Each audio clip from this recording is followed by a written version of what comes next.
Циститке мыңда бір ем ғой мына май. Циститке, қуық суықтағанға, бүйрекке, женский жағымыз суықтағанда, солқылдап ауырғанға мыңда бір ем осы жылқының іш майы. Міне көрсетші мені. Мына іш майы, бүйрек майы, бүйректің сыртындағы май, осы майды бөліп, ертіп, күйдірмей, қып-қызыл қып күйдірмей ертіп алсаңыз, арнайы банкіге, шыны банкіге сап қойсаңыз, қақпағы бар. Осыны жақсаңыз, мыңда бір ем ғой.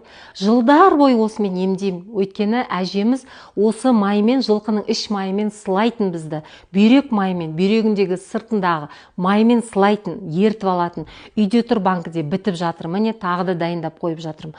Қуық суықтаса, бүйрек суықтаса, женский жағыңыз суықтаса, осыны дайындап қойып, осымен сылаңыз.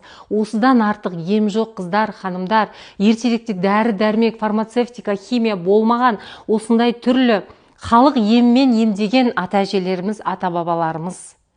Ем болсын, қыздар.